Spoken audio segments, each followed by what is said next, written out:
Savoir et comprendre les plus récentes nouvelles qui nous touchent.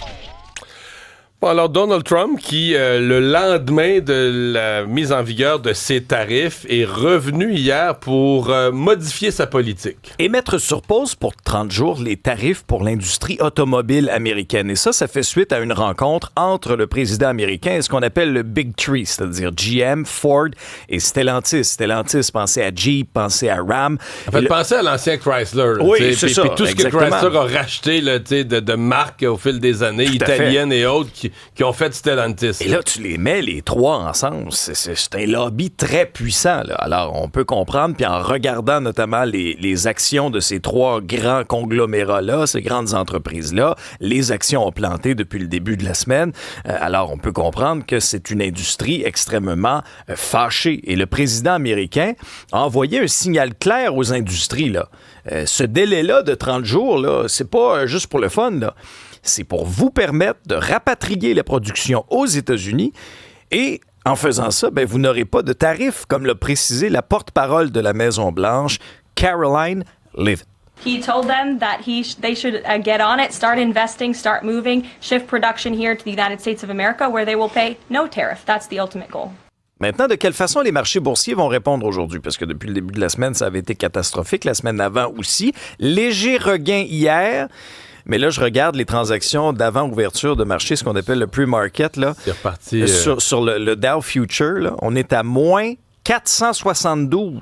À cette heure-ci. À cette heure-ci, ça ouvre à 9 h, mais ça, moins 400, presque moins 500. Moi, j'ai même pas vu ça dans les derniers jours. Ouais. Là. Sur l'automobile, 3 remarques. D'abord, là, je voyais des gens hier, puis même des discussions publiques. Est-ce que les menaces canadiennes ou les démarches canadiennes ont du succès parce que là, ils reculent déjà sur l'automobile? Arrêtez, là. C'est pire. Parce que là, ce qu'on comprend, c'est que Donald Trump fait tout ce qu'il veut.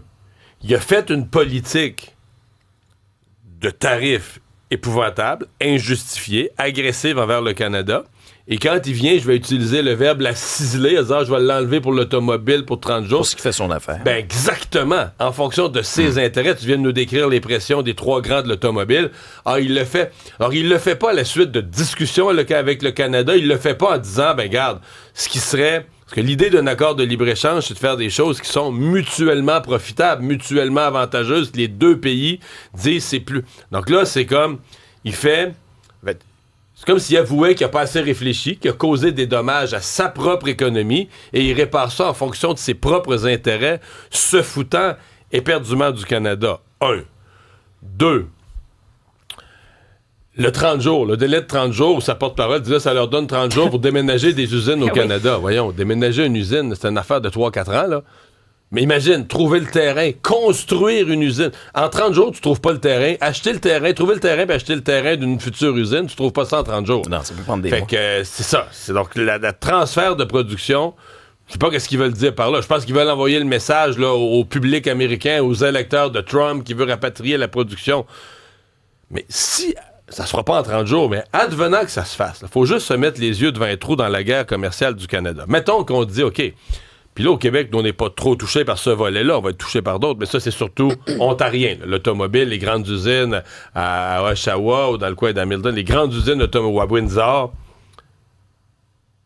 Si on dit on ferme toutes ces usines-là, parce que là, aux États-Unis, des voitures qui ont produit, des pièces produites, tout ce qui est produit au Canada, on n'en veut plus, on ferme ces usines-là. Il faut comprendre que le Canada n'aura pas le choix là, de frapper violemment à la 50%, dire toutes les automobiles fabriquées aux États-Unis, ils ne rentrent plus au Canada. Pour forcer de dire, OK, tu veux jouer à ça, faut que tu joues à deux, là. Tu veux jouer à ça, Donald, de dire, regarde, une voiture... Parce que présentement, on fabrique au Mexique, au Canada, aux États-Unis, puis on vend tout partout. C'est tout mélangé. On fabrique dans les trois pays, donc les économies des trois pays profitent de l'automobile, puis les acheteurs, on essaye. Toi, tu essayes une auto, tu l'aimes, as-tu été monté au Mexique, as-tu été monté en Alabama, as-tu été monté au Canada, tu le sais, souvent, tu le sais même pas. Mais là, à partir du moment où tu dis, OK, nous autres, le Canada, on n'a plus le droit de profiter de l'industrie pour ce qui est vendu aux États-Unis, OK, vice-versa, on n'achètera plus une auto où on va les taxer à 50%, les autos américaines, ils ne rendent plus rien au Canada. T'sais, Ford, Stellantis, ou autres, ou GM, vous voulez vendre une voiture à Trois-Rivières, ben vous allez avoir une usine au Canada, là. C'est le débile de dire, tu veux jouer au débile, on va jouer au débile. Donc, toutes ces compagnies-là vont devoir s'ouvrir parce qu'ils pourront plus vendre. Bon, c'est la folie d'une guerre commerciale, mais on n'aura pas le choix. D'ailleurs, on se demande, Alexandre, de cette affaire-là sur l'automobile qui est sortie hier. De quoi ils ont vraiment parlé? On nous parle d'une longue discussion, M. Trudeau, M. Trump. On n'en sait rien, là. Une cinquantaine de minutes. C'est long, 50 minutes au téléphone. C'est pas juste ce qu'on appelle du small talk. Là. Comment ça va, Justin? Bon, ça va bien, toi? Oui, moi, je vais. 50 minutes, il y a des enjeux de fond qui sont abordés. Je lisais les journaux au Canada anglais. Personne n'a coulé. Qu'est-ce que les discussions... Non. Mais encore une fois, les responsables américains, si on se fie, par exemple, à certaines déclarations ou publications de Trump, on a utilisé à nouveau le prétexte du fentanyl pour justifier l'imposition de droits de douane, puis on insiste en caractère gras sur le prétexte, là. Hein? Et message vraiment incroyable de Trump sur Truth dans les minutes qui ont suivi cet appel-là, où il a avancé que Trudeau utilisait la crise des tarifs pour s'accrocher au pouvoir. Et là, tu te dis, il y a quelque chose que le Donald n'a pas compris, visiblement, parce que... Trudeau a déjà démissionné. M. Trudeau, de 1, a démissionné. De 2, ce dimanche, le 9 mars, on va connaître l'identité de son successeur, hein, qui a été choisi. Puis après ça... qu'on ne sache pas à la journée près, est-ce que la transition se fera mardi, mercredi, jeudi, mais on est à 2 jours près. Dans une semaine, Justin Trudeau sera plus là. Donald est le seul personne en Amérique du Nord qui sait pas ça. Là. Et la ministre des Affaires étrangères, Mélanie Joly, a été appelée à commenter la situation. Puis on pouvait sentir, en tout cas, on peut l'interpréter comme ça, un peu dans son ton, elle était un peu ébahie là, par la non-compréhension de la situation par le président Trump. Voici ce qu'elle a dit. On sait tous qu'il va y avoir un nouveau leader du Parti libéral qui va être élu dimanche. Et par la suite, il va y avoir un nouveau premier ministre qui va suivre dans les jours qui viennent. Alors, je n'ai pas plus de commentaires à faire là-dessus parce que c'est l'évidence. C'est l'évidence. C'est l'évidence. Mais est-ce qu'il veut jouer sur la perception des Américains qu'ils ne savent peut-être pas, genre, je fais démissionner Justin Trudeau parce qu'il a peur? C'est dur à dire. En fait, c'est comme si ça fait vraiment excusez-moi l'expression, ça fait vraiment le colon qui s'imaginent pas qu'ailleurs, ça peut fonctionner différemment que chez eux. C'est qu'aux États-Unis, on a des élections à date fixe, parce que semble-t-il que la discussion, il y a demandé à Justin Trudeau, c'est quelle date les élections. Évidemment, M. Trudeau, il ne sait pas, puis c'est pas lui qui va le décider, c'est son successeur. Là. Ça va probablement être Mark Carney qui va être élu dimanche. Avec Mark Carney, va décider de la date des élections. Avec Trudeau, on peut pas lui dire à Donald, les élections vont être telle date. Là. Fait que, lui a basé ça là-dessus, comme si aux États-Unis, les élections, c'est clair. Fait que si au Canada, il peut pas dire la date des élections, c'est qu'il s'accroche au pouvoir. Une bizarre d'interprétation. Mais ça fait... Puis en fait, c'est tout ce qui est sorti de la rencontre. Là. C'est que Trump a fini la discussion en demandant à Trudeau la date des élections. Trudeau, il n'a pas dit la date précise des élections au Canada. Donc, il a raccroché en se disant qu'il s'accroche au pouvoir. Bon, ceci dit, pendant ce temps, hier soir, les premiers ministres des provinces qui avaient comme une bonne nouvelle à annoncer. Là. Oui, quand même. En ce qui concerne les barrières entre les provinces pour le commerce intérieur, ça a été abordé, ça a été une question importante. Et là, Justin Trudeau et ses homologues se sont engagés à éliminer les obstacles au commerce interprovincial. Réaction aussi de François Legault qui a précisé que le temps était venu d'harmoniser les échanges commerciaux au sein du Canada. Il a écrit que devant des tarifs américains, le Québec doit miser sur le marché canadien de 41 millions d'habitants. Mais François Legault veut quand même être clair, là, l'élimination de ces barrières, ça ne doit pas se faire au détriment notamment de la langue française. Oui, c'est pas le genre de réglementation, exemple celle sur l'affichage en français ou celle sur l'étiquetage en français sur lesquelles on va céder. Les firmes de sondage s'en donnent à cœur joie. Il y a tellement d'opinions qui changent et qui se transforment. Les firmes de sondage fouillent ça. Et le dernier, c'est le sondage léger de la presse canadienne. 78% des Canadiens disent avoir une opinion défavorable du président américain. Le quart des répondants pensent que les tarifs douaniers, il s'agit d'une agression de la part des États-Unis. Et c'est le principal enjeu pour le Canada actuellement. Et aux États-Unis, c'est intéressant, on a sondé des Américains aussi. Près du tiers des citoyens sont favorables aux tarifs imposés par Trump. Et une forte majorité sont contre. Ça veut dire que le message canadien s'est quand même rendu aux États-Unis. Là. Oui, quand même. Et on faisait référence à l'industrie automobile tantôt. Puis dans le journal, c'est intéressant aussi. On est allé voir un peu de quoi ont l'air les cours des concessionnaires qui vendent des véhicules américains. Les modèles américains sont plus boudés que jamais. C'est ce qu'on peut lire. Mais il y a quelques années, on disait, si tu veux avoir une Tesla, il faut que tu commandes 2 ans d'avance. Là, il y en a, là. Toi, tu passes Ben, devant. moi, je passe devant tous les matins sur la 15. Là. Puis, tu sais, des fois, dans l'espèce de bâtiment Tesla, souvent, c'était pratiquement vide parce qu'il y avait un roulement. Puis une T'avais prise de juste quelques possession démonstrateurs, là. rapide. Ouais, là, il y en a, là. C'est parce que les gens qui en ont sont gênés aussi. Ben, Oui, présentement, mais je veux là. dire, ça, mais ceux qui en ont, si tu l'as payé 80 000 $, tu viens de l'acheter Tu le gardes. l'année passée, là, Ouais. t'es comme Non, pogné pour la garder. Puis comme consommateur Mais aussi. les nouveaux achats se font plus rares, d'après moi. Ben, pour Tesla, mais aussi de ce qu'on peut lire dans le journal pour les autres marques aussi. Là. Tu sais, vas-tu aller t'acheter un Chevrolet, un GMC, un Mais il est Ford peut-être produit au aujourd'hui? Canada. Je sais pas tous les modèles, il y en a quelques-uns qui Il y en sont a quelques-uns assemblés qui en sont produits au Ontario. Canada, Ouais, mais c'est de ce ça. qu'on peut lire dans le journal, en tout cas, C'est pas ce les qui se gens ont passe. le pied sur le frein. Mais là. je pense que ce que craignent les concessionnaires aussi, c'est que les gens aient le pied sur le frein tout court pour les grosses dépenses. Ben, c'est sûr. Quand t'entends que l'économie va souffrir, t'as peut-être peur de perdre ton emploi. Il y a un danger de ralentissement, là, c'est certain. D'ailleurs, hier, je parlais à un courtier en fruits et légumes à LCN. Puis il me parlait de ses fournisseurs américains, puis des complications, puis des augmentations de prix, puis tout ça. Mais il disait, comme fournisseur, parce que lui, il fournit beaucoup, là, c'est la firme Larrivée, Lecteur Larrivée, ils fournissent beaucoup, eux autres, de l'institutionnel. Donc, des restaurants, des hôtels, des banquets, tout ça. Puis il disait sa première crainte devant toutes les autres, c'est comme s'il disait, on va s'arranger, on finit toujours par trouver de place, puis à la limite payer un peu plus cher, mais sa plus grosse inquiétude, c'est qu'il y ait moins de monde dans les restaurants. Ouh, C'est que, vrai, ça. oui, Ben oui. que c'est la demande qui baisse parce que les consommateurs, tu sais, c'est... Ben, c'est sûr qu'on va revoir nos dépenses. Là. Ben, Tu sais, dans des moments de crise comme ça. Là. Mais surtout si tu as un emploi, mettons que tu as un emploi manufacturier puis que tu es dans les dernières entrées, là.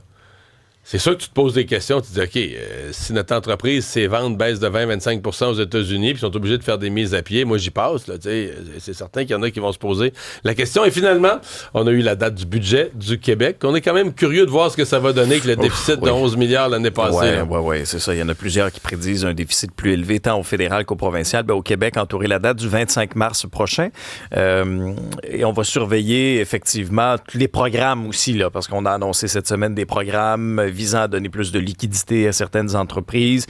On sait que le gouvernement Legault avait demandé aussi à ses ministères et organismes de se serrer les coudes, de faire des compressions dans leurs activités. On veut aussi investir massivement dans des projets d'infrastructure pour relancer l'économie. De quelle façon tout ça sera balancé et à quoi ressemblera le déficit? Je sais pas comment un ministre des Finances peut faire un budget parce que il y a quand même l'hypothèse que les tarifs ne durent que quelques semaines. Là. Parce que mettons que les tarifs tombent à mi-avril versus les tarifs qui sont encore là au 31 mars à la fin de l'année. C'est plus le même budget partout, c'est plus la même économie, c'est plus le... faut quasiment que tu fasses deux budgets. Un dans l'hypothèse de tarifs à court, qui disparaissent à court terme, puis un dans l'hypothèse de tarifs qui perdurent parce que t'es tellement dans des réalités économiques différentes. Amazon qui propose une nouvelle forme de doublage, ça va créer du remous dans l'industrie. Là. Première initiative de fiction qui est faite de la sorte. Donc, Amazon, depuis hier, propose des séries qui sont doublées par l'intelligence artificielle, donc des nouveaux enregistrements qui n'utilisent pas la voix humaine. Il y a 12 séries et films qui ont été doublés. C'est-à-dire qu'il y a l'original avec une voix humaine, ouais. Puis on traduit dans toutes les langues avec l'IA. Avec l'IA, ouais.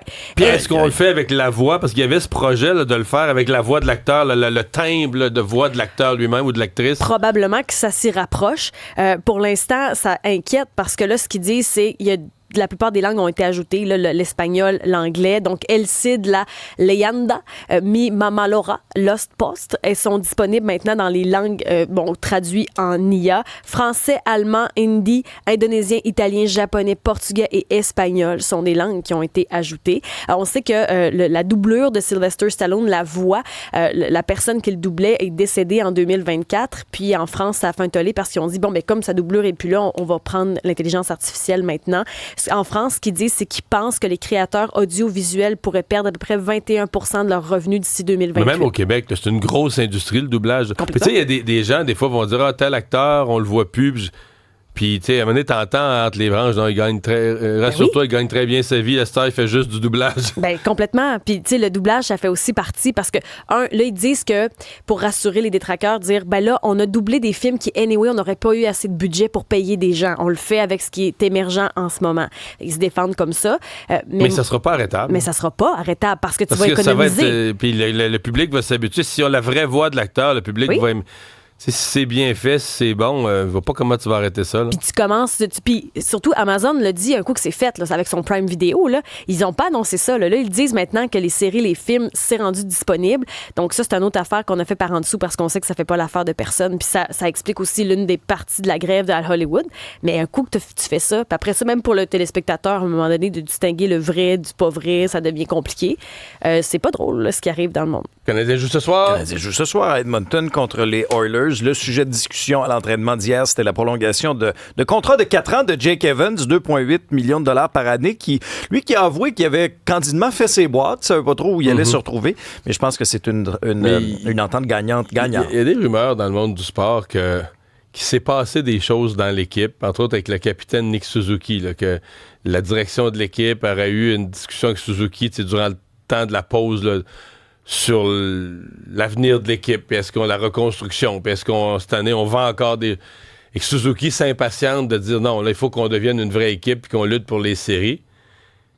Suzuki a quoi, 13 points depuis dans les 5 victoires là? Il est sur une méchante séquence, je pense que c'est 13 en 5 ou quelque chose comme ça. C'est comme si toute cette histoire que Suzuki a forcé la main de la direction de l'équipe à dire le capitaine a pris ça sur ses épaules. En même temps, ce que je trouvais inquiétant, c'est que tu dis, OK, il y a juste un trio. Le Canadien a gagné 5 matchs, on va pas chialer. Mais t'as 3 trios qui font 0. Là. C'est Suzuki, Caulfield, Slafkovsky qui font à peu près tout, qui traînent l'équipe sur leurs épaules. Puis est-ce qu'on va arriver un peu au cycle infernal? Bon, ben eux autres, là, ils se sont reposés pendant 10 jours pendant la pause, font une performance extraordinaire, gagnent 5 matchs de suite, vont s'épuiser. Tu sais, si t'as pas un relais dans l'équipe, comme on dit, le premier trio est fatigué, mais le deuxième trio te donne un gros match, puis le troisième trio, puis... Quand c'est toujours les mêmes, puis que t'as... Ouais, on dit les autres sont bons pour tuer le temps. Là, en désavantage numérique, t'as des bons joueurs pour tuer le temps en désavantage numérique, puis éviter un but, mais il faut qu'à un moment donné, ils te sortent que tes autres trios te donnent quelques buts importants. Je te dis que c'est meg chez le Canadien.